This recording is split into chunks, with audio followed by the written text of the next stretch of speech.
Ladies and gentlemen, please remain standing as we play national anthems of India and the United States of America.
उपस्थित अतिथिगण, ये हमारे लिए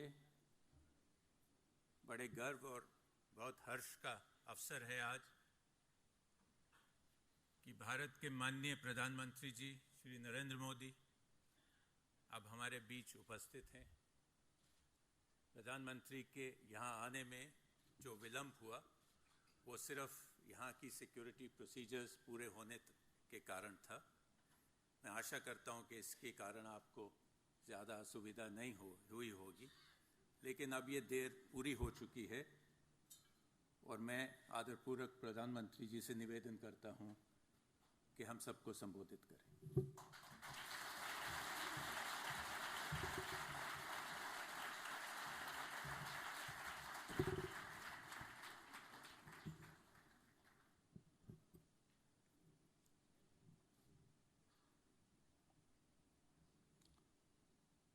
America में बसे हुए सभी मेरे परिवारजन,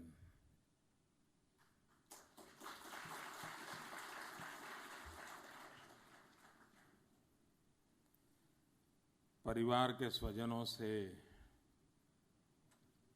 मिलने का जो आनंद होता है वो आनंद मैं जब जब आपसे मिलता हूँ अनुभव करता हूँ, एक नई ऊर्जा लेके जाता हूँ, नया उमंग उत्साह आप मेरे में भर देते हैं। तो फिर एक बार वो मौका आज मुझे मिला है।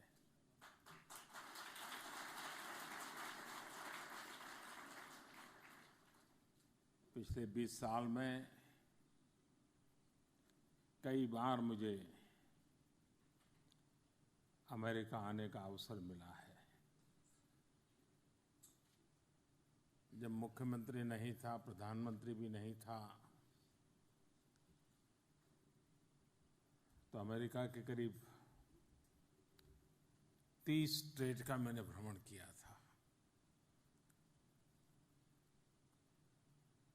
और हर बार किसी न किसी स्वरूप में यहाँ बसे हुए आप सब परिवारजनों से मिलने का मौका मिलता था।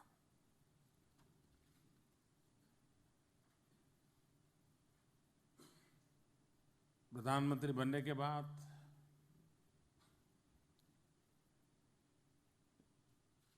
आप लोगों ने इतने बड़े-बड़े समारोह ऑर्गेनाइज किए कि जिसकी गूंज आज भी दुनिया में सुनाई दे रही है।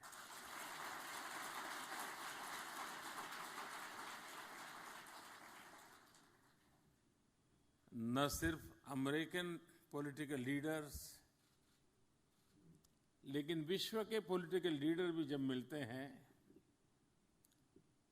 तो उनके दिमाग में मेरी पहचान उस अमेरिका के इवेंट से शुरू होती है।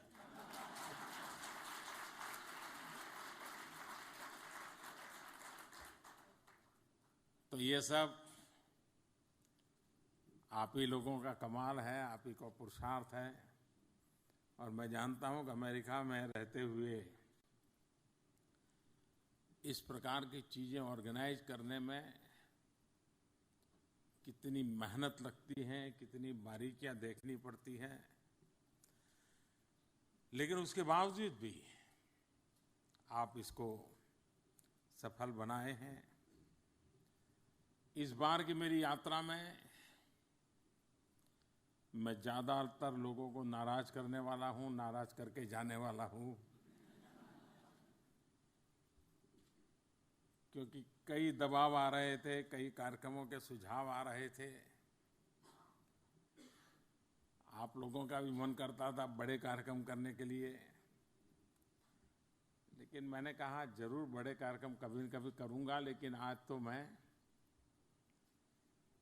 उन लोगों को विशेष रूप से मिलकर के उनके दर्शन करना चाहता हूं जिन्होंने मेरे पिछले कार्यक्रमों के लिए भारी मेहनत की थी, बहुत मेहनत की थी।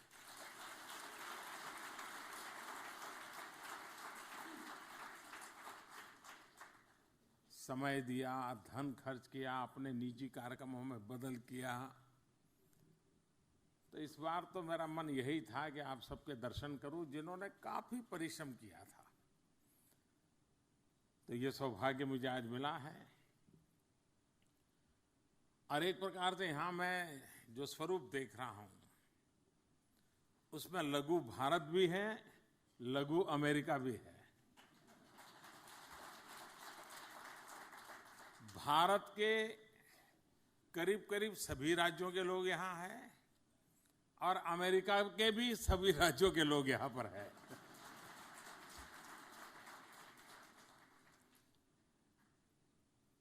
आप कहां हो, किस अवस्था में हो, किस प्रकार से कार्य से जुड़े हुए हो, किस परिस्थिति में देश छोड़ करके यहां आए हो, कुछ भी हो, लेकिन हिंदुस्तान में अगर कुछ अच्छा होता है तो आपकी खुशी नहीं समाती है।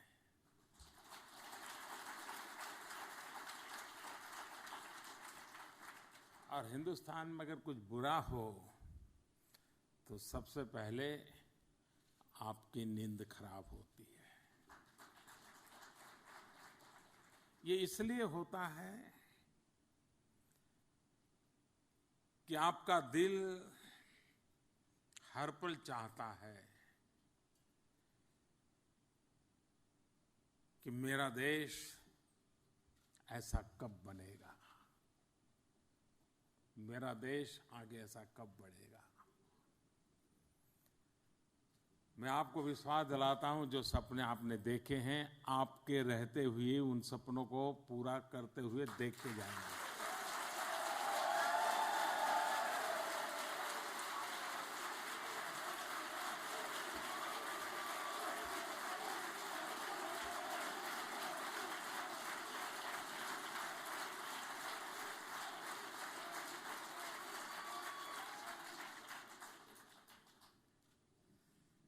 और उसका सीधा साधा कारण है, आप भी हिंदुस्तान में थे, आप ही अमेरिका में हैं, लेकिन आपकी शक्ति, आपका सामर्थ्य, वही हिंदुस्तानी हो आप।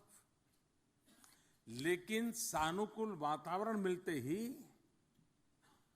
आप इतने फले फूले कि अमेरिका को भी फलने फूलने में आप बहुत बड़े सहायक बन गए।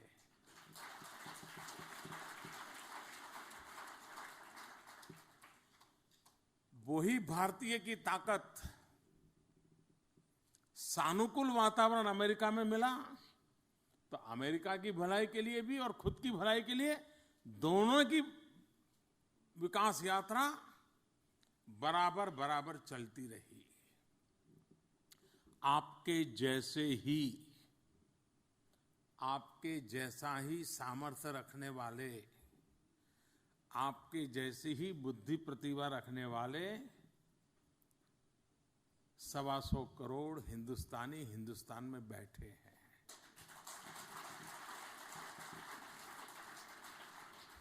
वे भी आप जैसे ही हैं।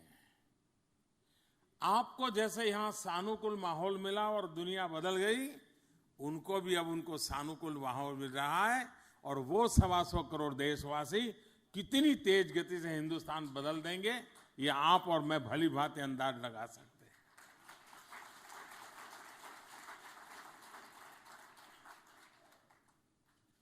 आज भारत में जो सबसे बड़ा परिवर्तन आया है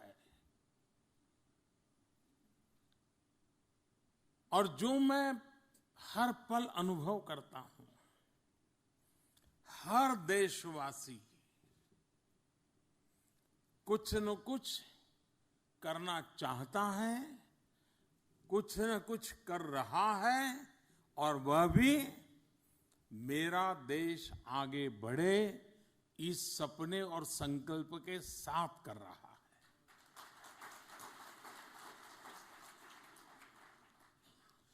और जब 125 करोड़ देशवासियों का जज्बा, कुछ कर गुजरने का इरादा,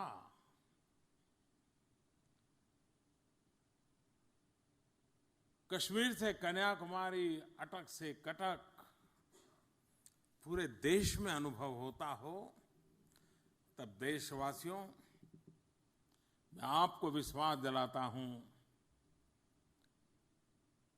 पिछले कई वर्षों तक जो गति नहीं थी, उससे तेज गति से देश आज आगे बढ़ रहा है।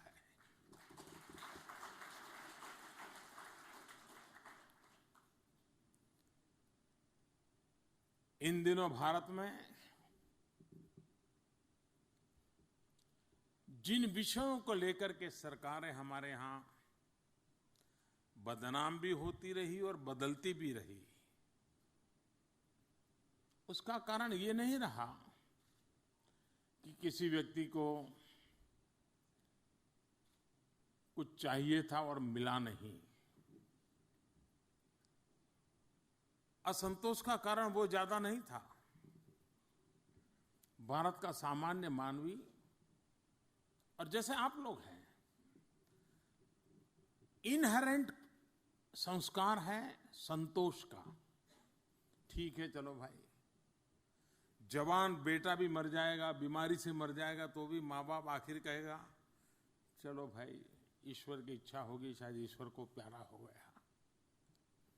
ये मूलभूत हमारी सोचने की प्रकृति है। भारत में सरकारें बदली गई हैं, उसके मूल में एक प्रमुख कारण रहा है भ्रष्टाचार, बेईमानी।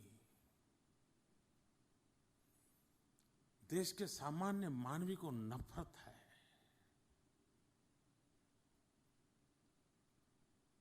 कि क्या मतलब है?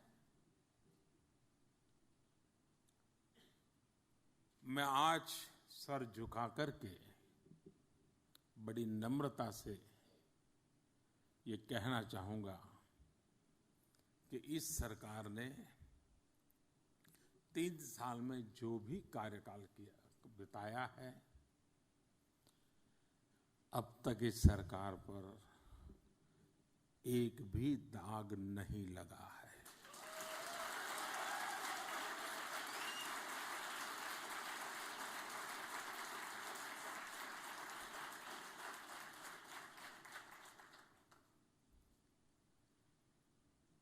और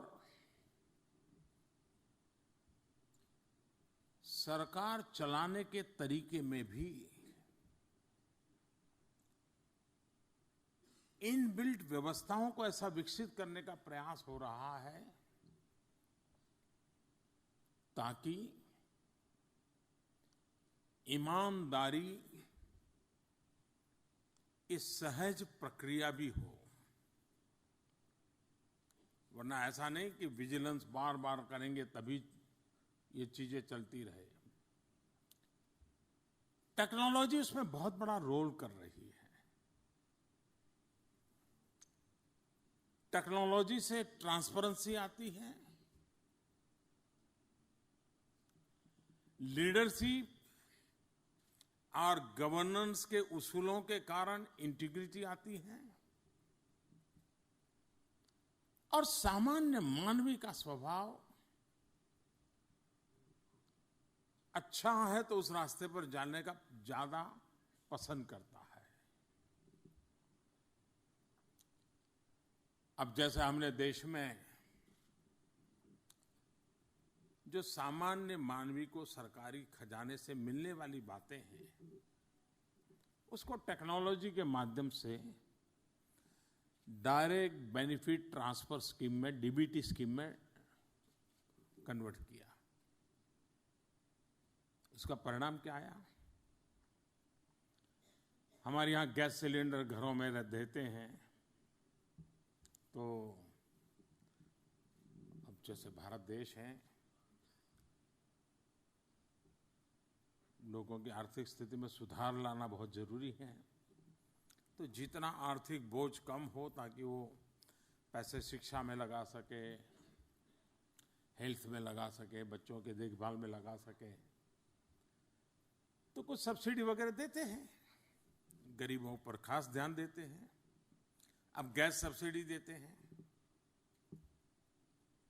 अब गैस सब्सिडी देते तो कानून तो एक होता है, गरीब से गरीब को भी सब्सिडी जाती है, अमीर से अमीर को घर को भी जाती है, अरबों खरबों रुपया कमाने वाले को भी सब्सिडी वाला गैस सिलेंडर मिलता है। अब मैंने आकर के रिक्वेस्ट की लोगों से, मैंने कहा भाई अगर आपको ईश्वर ने कुछ दिया है तो आप ये सब्सिडी क्यों लेते हैं? 1000, 1200, 1500 रुपये में क्या रखा है आपके लिए? तो ये एक दिन का जेब खर्चा भी इससे ज्यादा होता है। आप हैरान होंगे, देश के सामान्य मानवी के दिल में देश को आगे बढ़ाने की अदम्य इच्छा है। ये मैं जब कहता हूं तो उसका उदाहरण क्या है?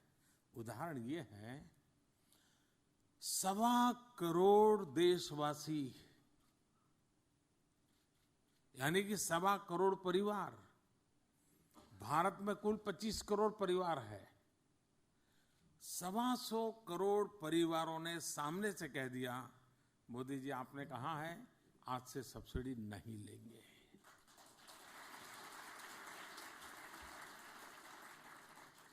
ये उस बात का सबूत है कि सामान्य मानवी देश को आगे ले जाने में अपने आप को भागीदार बनाना चाहता है, नेतृत्व करना चाहता है, कुछ कर गुजरना चाहता है। और बाद में हमने क्या किया? ये सब्सिडी सरकार के खजाने में डाल करके सरकारी खजाने की चिंता नहीं की है। हमने कहा ठीक है, इसको हम उन गरीब परिवारों को देंगे जो गरीब लकड़ी का चूल्हा जलाते हैं, मेहनत मजदूरी करते हैं, लेकिन बच्चों का पेट भरने के लिए सुबह 3-4 बजे उठ करके लकड़ी लाते हैं, लकड़ी का चूल्हा जलाते हैं, खाना पकाते हैं, फिर छोड़ करके जाते हैं, बच्चे बाद में खाते हैं, और वैज्ञानिक कहते हैं कि लकड़ी का चूल्हा जलाने से जो धुआं होता है, एक माँ जब पूरा दिन भर किचन में जब भी खाना पकाती है, लकड़ी का चूल्हा जलाती है, 400 सिगारेट का धुआं उस माँ के शरीर में जाता है। छोटे छोटे बच्चे घर में खेलते हैं, ये धुआं उनके शरीर में भी जाता है।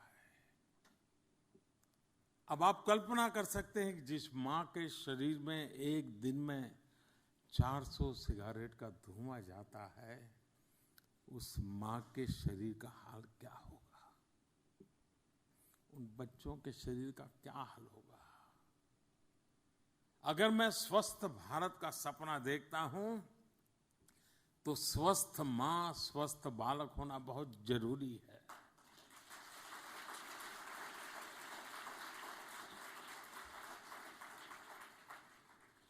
और इसलिए हमने बीड़ा उठाया और लोगों से कहा कि जो 1.25 करोड़ लोगों ने ये गैस सब्सिडी छोड़ी है, वो उन गरीब परिवारों को सिलेंडर हम दे देंगे और ये सब्सिडी गरीब के यहाँ ट्रांसफर कर देंगे। इतना ही नहीं, जिसने सब्सिडी छोड़ी थी उसको चिट्ठी भेजी कि आपने जो गैस सब्सिडी छोड़ी थी, गुजरात के फलाने गांव में आपने छोड़ी थी, लेकिन अब आसाम के फलाने जिले के फलाने गांव के फलाने गरीब को ये सब्सिडी ट्रांसफर कर दी गई।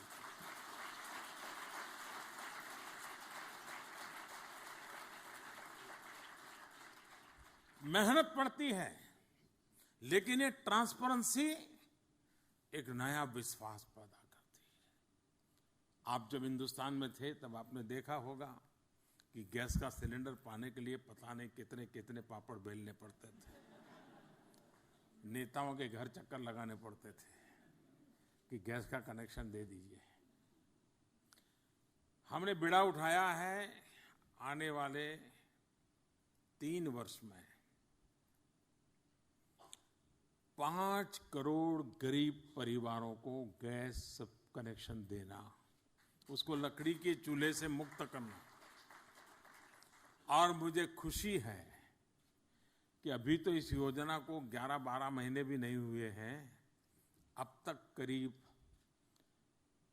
1 करोड़ से ज्यादा परिवारों में गैस सिलेंडर हमने पहुंचा दिए।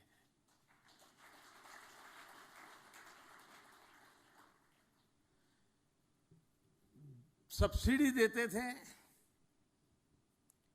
उसमें हमने बड़ा बदलाव किया। पहले जो बेचता था उसको सब्सिडी जाती थी, अब हमने वो बंद करके जो पाता है, जिसके घर सिलेंडर जाता है, उसके घर में ही सब्सिडी बैंक अकाउंट में चली जाती है।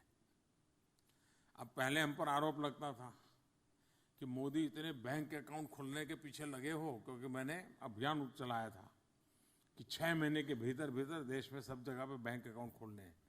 40% लोग थे जिनके बेचारों के बैंक अकाउंट खाते नहीं थे, बैंक में उनको कोई एंट्री नहीं थी। हमने खाते खोल दिए तो हम पे आरोप लगता था, खाते खोल दिए पैसे तो है नहीं, खाते तो खोल दिए पैसे है नहीं, खाते खोल दिए पैसे है नहीं। बहाना चाहिए कुछ न कुछ आरोप करने के लिए। लेकिन जब हमने डायरेक्ट बेनिफिट ट्रांसफर शुरू किया तो ये बैंक में सीधे पैसे, सरकारी जो सब्सिडी थी, जाने लगी। इसमें मजा ये आया, करीब 3 करोड़, आप हैरान हो जाएंगे जी, 3 करोड़ ऐसी सब्सिडी जाती थी कि जिसका सिलेंडर का मालिक ही कहीं की मिला नहीं हमको।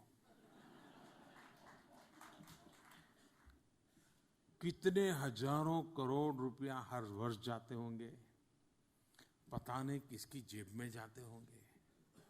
डायरेक्ट बेनिफिट ट्रांसफर करने के कारण 3 करोड़ जो गोस्ट क्लाइंट थे वो चला गया, रुपये बच गए जो किसी गरीब के लिए गांव में स्कूल बनाने के लिए काम आ रहे हैं।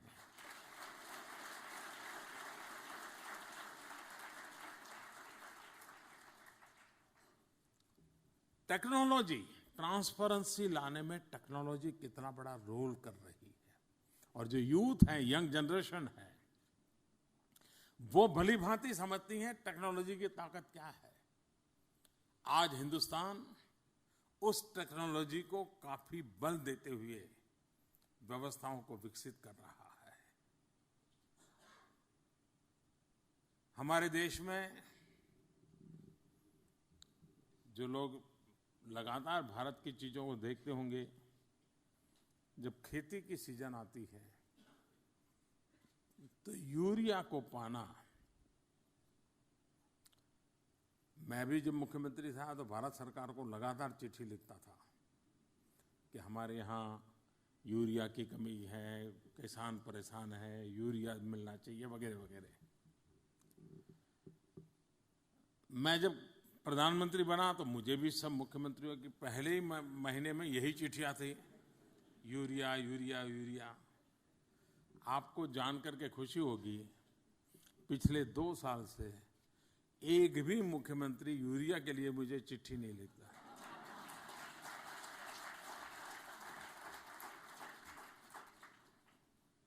कहीं यूरिया की कमी नहीं है, कहीं यूरिया के लिए कतार नहीं। तो आप अपने देश में यूरिया के लिए रात रात लोग कतार लगाते थे, रात रात खुले में सोते थे ताकि सुबह दुकान खुलते ही यूरिया मिल जाए। ये दिन थे। लेकिन क्या हमने रातों रात यूरिया के कारखाने लगा दिए? नहीं। क्या रातों रात यूरिया का उत्पादन बढ़ा दिया? नहीं। सिंपल काम किया, यूरिया का नीम कोटिंग किया। ये नीम के पेड़ की जो फली निकलती है उसका तेल, जो वेस्टेज है एक प्रकार से, उसको डाल दिया। पहले क्या होता था, यूरिया तैयार होता था, यूरिया में सब्सिडी बहुत मिलती है किसानों को, सालाना करीब 80,000 करोड़ रुपया सब्सिडी में जाता है।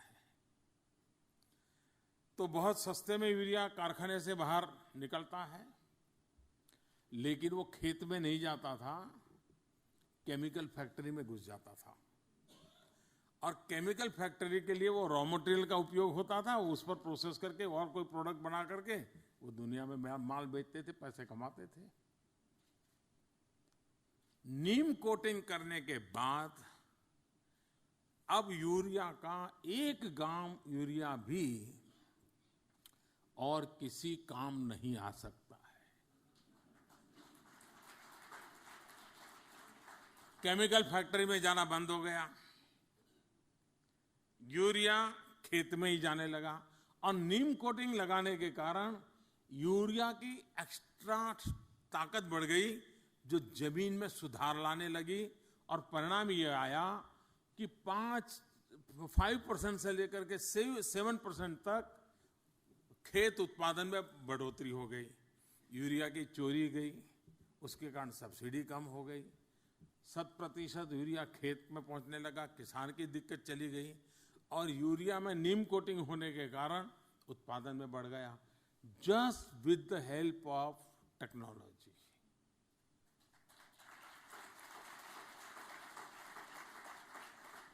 मैं अनेक ऐसे उदाहरण दे सकता हूं कि जिसमें भारत इन दिनों टेक्नोलॉजी के सहारे कई नए अचीवमेंट कर रहा है।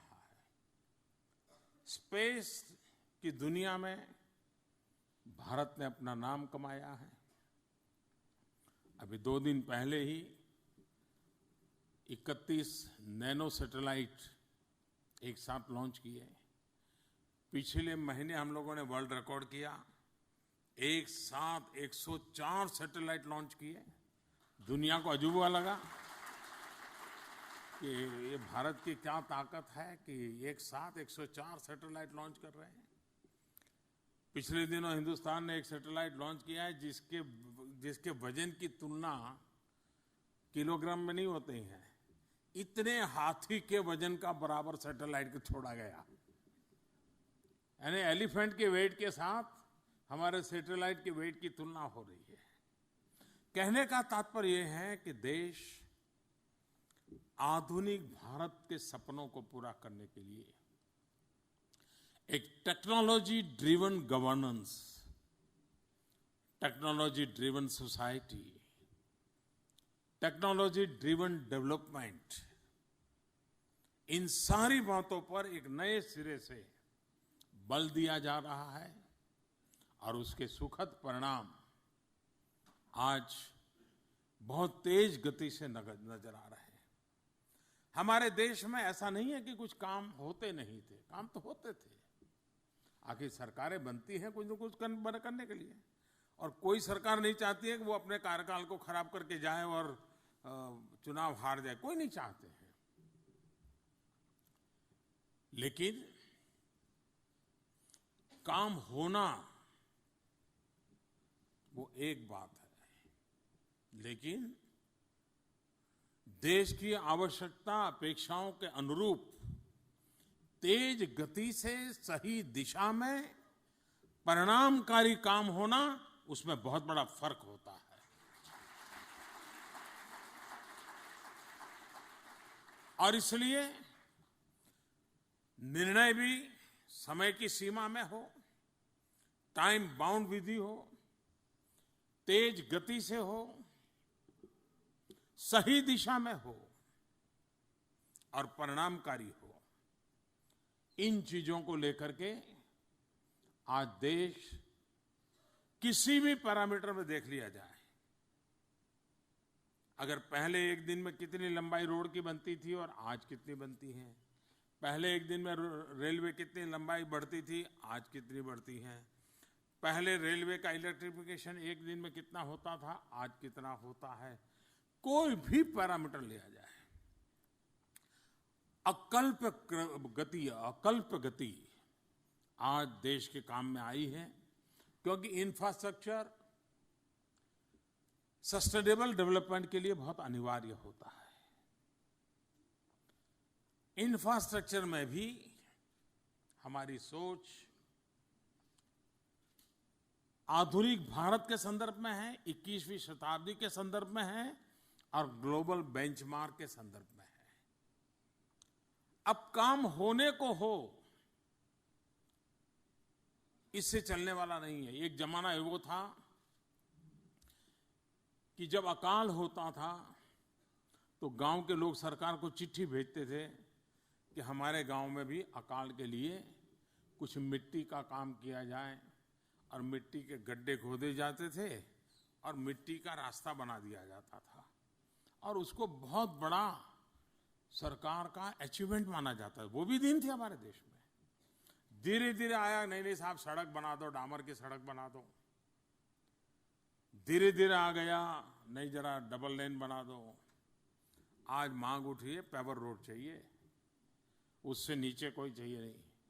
ये एस्पिरेशन जो बढ़ रहा है देश का, ये भारत के विकास की सबसे बड़ी ताकत है।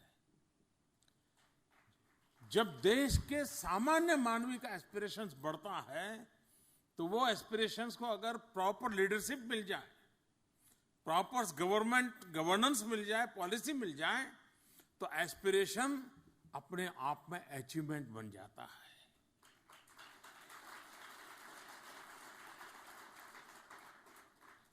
जनता जनार्दन के एस्पिरेशंस को अचीवमेंट में कन्वर्ट करने की दिशा में हम नीतियों को निर्धारित करते हैं, हम गति तय करते हैं, प्रायोरिटी तय करते हैं और जी जान से जोर लगाते हैं, परिणाम मिलने लगा है। आज विश्व आतंकवाद से परेशान है। ये आतंकवाद मानव जात के ऊपर दुश्मन है। विश्व के कई देश जब भारत आतंकवाद की बात बताता था आज से 20-25 साल पहले, उनके गले नहीं उतरता था। विश्व के लोगों को लगता है ये तो आपका लॉ एंड ऑर्डर प्रॉब्लम है, क्योंकि उन्होंने भुगता नहीं था, अनुभव नहीं किया था। आज विश्व में किसी को टेररिज्म समझाना नहीं पड़ रहा है, टेररिस्टों ने समझा दिया है। हम समझाते थे, समझ नहीं आता था, टेररिस्टों ने समझा दिया है। लेकिन जब हिंदुस्तान सर्जिकल स्ट्राइक करता है, तब दुनिया को ताकत का अनुभव होता है कि भारत संयम रखता है, लेकिन जरूरत पड़े तो भारत अपने सामर्थ्य का परिचय भी देता है।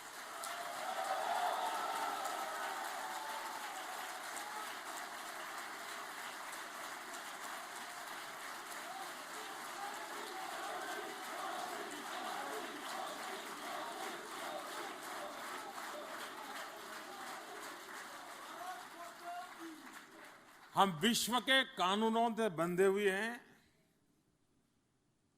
क्योंकि वो हमारे संस्कार है, हमारा स्वभाव है।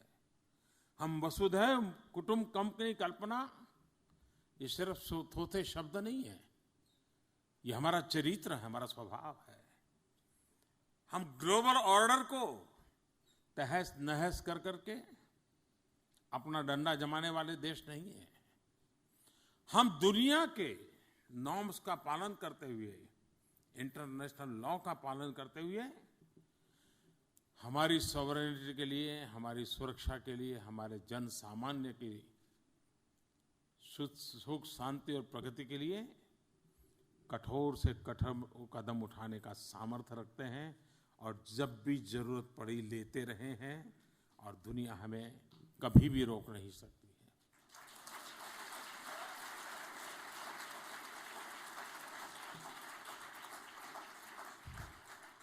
सर्जिकल स्ट्राइक एक ऐसी घटना थी, अगर दुनिया चाहती तो भारत के बाल नोच लेती, हमें कटघरे में खड़ी कर देती। विश्व हमारा जवाब मांगता, दुनिया में हमारी आलोचना होती। लेकिन पहली बार आप सबने अनुभव किया होगा, भारत के सर्जिकल स्ट्राइक के इतने बड़े कदम को विश्व में से किसी ने भी एक सवाल नहीं उठाया।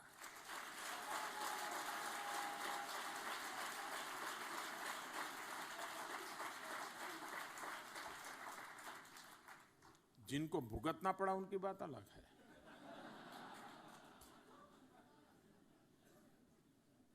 और इसलिए कि हम दुनिया को समझाने में सफल हुए हैं कि आतंकवाद का वो कौन सा रूप है जो भारत के सामान्य जीवन को तबाह कर रहा है, हम विश्व को समझाने में सफल हुए हैं।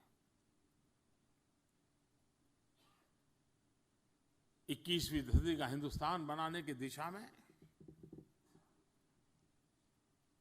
भारत अनेक आर्थिक क्षेत्र में उदारतापूर्वक अपनी नीतियों को आगे बढ़ा रहा है।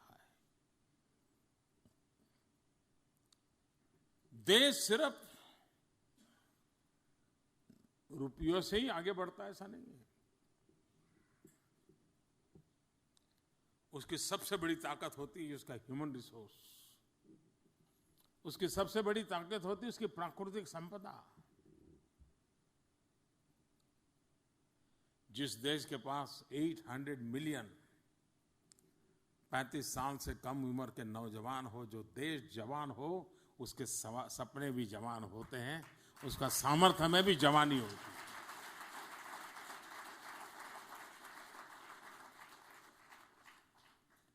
और उसके साथ हमने उन नीति निर्धारणों की दिशा में आगे बढ़े हैं, फॉरेन डायरेक्ट इन्वेस्टमेंट की दिशा में। और भारत को आजादी के बाद जितनी मात्रा में एफडीआई मिला होगा, उससे आज कई ज्यादा मात्रा में फॉरेन डायरेक्ट इन्वेस्टमेंट हिंदुस्तान में आ रहा है। भारत को दुनिया की क्रेडिट रेटिंग एजेंसी हो, भारत को एक चमकते हुए सितारे के रूप में, चाहे वर्ल्ड बैंक हो, IMF हो, हर कोई दुनिया की सब एजेंसी उसको भारत के सामर्थ्य को स्वीकार करती है। विश्व भी भारत को अपना एक इन्वेस्टमेंट डेस्टिनेशन के रूप में टॉप पर देख रहा है। तो ये स्थिति का निर्माण हुआ है। लेकिन इन सब के साथ भी इनोवेशन, टेक्नोलॉजी, टैलेंट, इसकी अहमियत बहुत होती है। विश्व में फैले हुए भारतीय समुदाय के पास ये सामर्थ्य है, उसे एक्सपोजर मिला हुआ है। उसने कुछ न कुछ अपने जीवन में हासिल भी किया है।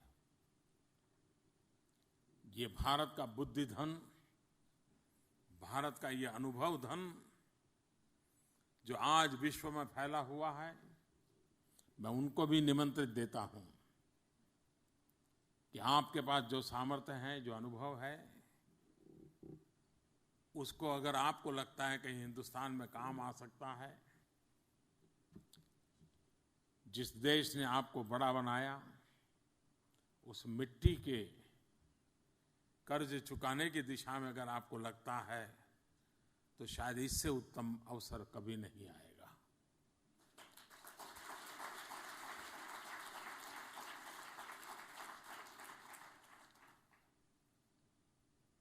मेरी आपसे ये भी गुजारिश है, शायद ही अमेरिका में विश्व के सभी समाज यहां रहते हैं, दुनिया के हर देश के लोग रहते हैं, लेकिन शायद ही यहां रहने वाले हिंदुस्तान के लोगों को जितना आदर और सम्मान देते हैं, जितना प्यार मुझे मिला है, शायद ही दुनिया में किसी लीडर को मिलता होगा।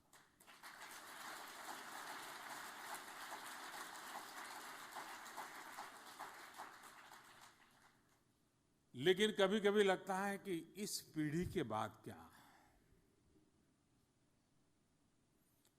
जो इस पीढ़ी के अंदर जज्बा है, वो आने वाली पीढ़ियों में भी बना रहेगा क्या? और उसके लिए भारत के साथ आपका ब्रिज बना रहना बहुत जरूरी है। आपकी नई पीढ़ी भारत से जुड़ी रहे, इसके लिए आपका निरंतर प्रयास होना बहुत आवश्यक है। जिन जिन राज्यों से आप आते हैं, हर राज्य ने इन दिनों अपने यहाँ प्रवासी भारतीय लोगों के लिए कोई न कोई डिपार्टमेंट बनाए हुए हैं। भारत सरकार ने भी दिल्ली में एक अच्छा प्रवासी भारतीय भवन बनाया अभी, और मैं तो चाहूंगा जब आए तो जरूर उसे देखें। उसमें रहने की व्यवस्था भी है, वो सुविधाएं आप ही के लिए हैं। आपने देखा होगा, मुझे इन दिनों इवन मैं भी सार्वजनिक जीवन में होने के बावजूद भी विदेश मंत्रालय यानी कोट पैंट टाई पहनना, बड़े बड़े लोगों से हाथ मिलाना, दुनिया में सफर करना, सामान्य मानवीय के नाते वही छवि थी। 3 साल में आपने देखा होगा कि भारत के विदेश मंत्रालय ने मानवता की दृष्टि से नई ऊंचाइयों को प्राप्त किया है।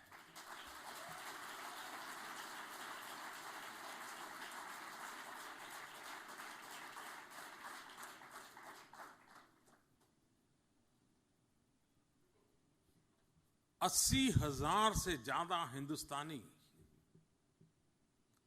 दुनिया के किसी भी देश में कहीं न कहीं संकट में फंसे तो प्रोएक्टिव होकर के भारत सरकार उनको सही सलामत ले आई और अपने घरों में उनको वापस ले गई।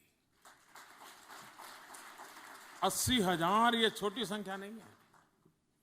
आज से 20 साल पहले किसी भी देश में आप जितने सुख चैन की जिंदगी जीते थे, गत 20 साल में जो बदलाव आया है, हर पल विदेश में रहते हुए भारतीय को रहता है यार कुछ होगा एक हो। आज उसको 3 साल से चैन है, कुछ भी हो जाए हमारी एम्बेसी यहाँ है, रास्ता खोज जाए।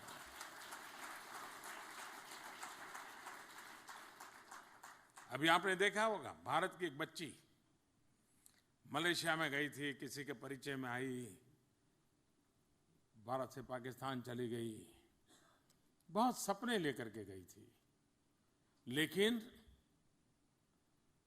वहां की उसकी जिंदगी बर्बाद हो गई। मुसलमान बच्ची थी, उसको लगा पाकिस्तान जाऊंगी मेरी जिंदगी बहुत खुश हो जाएगी, फंस गई। तब उसने मन में तय किया कि मैं मौका देखते ही पाकिस्तान के अंदर जो हिंदुस्तान की एम्बेसी है वहां पहुंच जाऊंगी, मेरी जिंदगी सुरक्षित हो जाएगी। और उसने कैसे भी करके हिंदुस्तान की एम्बेसी के पहुंची, आज वो भारत लौट करके आई और हमारी सुषमा जी उसको लेने गई।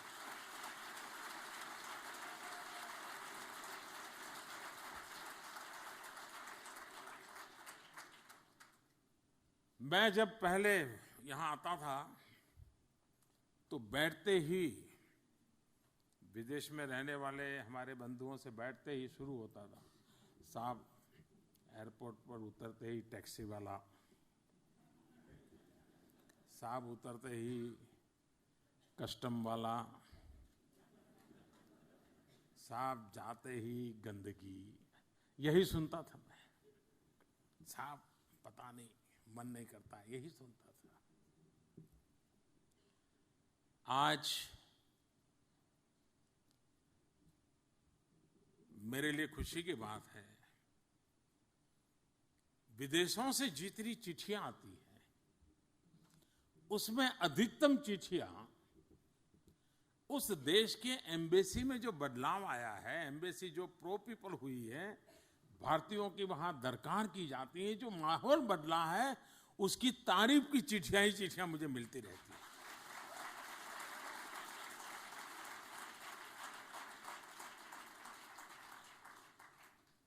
हमने नीतियों में बहुत बड़े परिवर्तन किए हैं। अब आपको मालूम है, आपने जब पासपोर्ट लिया होगा, कितने पापड़ बेल करके पासपोर्ट लिया होगा। आज हर पोस्ट ऑफिस में पासपोर्ट के सेंटर खोले जा रहे हैं और जो पासपोर्ट 6-6 महीने तक बड़ी मुश्किल से मिलता था, आज 15 दिन में पासपोर्ट मिल जाता है।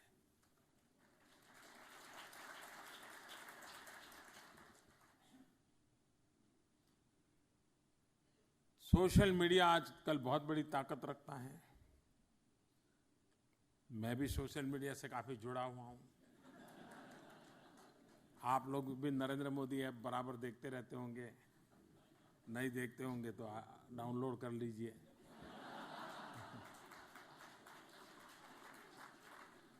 लेकिन सोशल मीडिया से किसी एक डिपार्टमेंट की ताकत कैसे बढ़ती है, वो अगर उत्तम से उत्तम किसी ने करके दिखाया है तो हमारे विदेश मंत्रालय ने और हमारे विदेश मंत्री सुषमा स्वराज जी ने करके दिखाया है।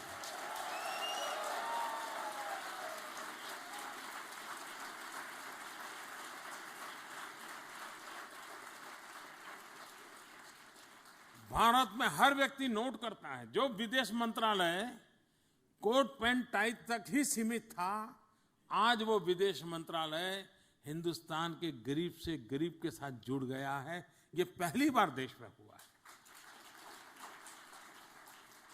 विदेश मंत्रालय रात को 2 बजे भी किसी पीड़ित ने दुनिया के किसी देश में ट्वीट किया हो, 15 मिनट में सुषमा जी का ट्वीट पे जवाब जाता है। 24 घंटे में सरकार एक्शन लेती है और परिणाम लाके रहते हैं। ये है गुड गवर्नेंस, ये है प्रो पीपल गवर्नेंस, ये है एक सेंटिमेंट। तो दोस्तों, आप लोगों ने जो जिम्मा दिया है उसको पूरा करने का भरपूर प्रयास कर रहे हैं।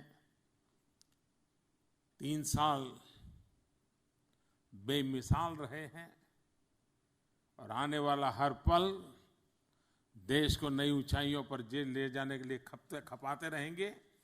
आपका साथ और सहयोग मिला है, आप इतनी बड़ी मात्रा में आए, मैं फिर एक बार आपका आभार व्यक्त करता हूं।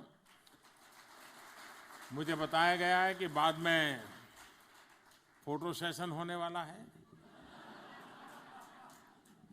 मैं जरूर आपके बीच में आऊंगा। उस बीच में जब तक आप लोग सज्ज हो जाएं, मैं कुछ लोगों से मीटिंग पूरी करके आता हूं आपके बीच में। आप रेडी हो जाइए, तो उस समय आपसे नमस्ते हो जाएगी। मैं फिर एक बार आपका बहुत आभारी हूं। धन्यवाद।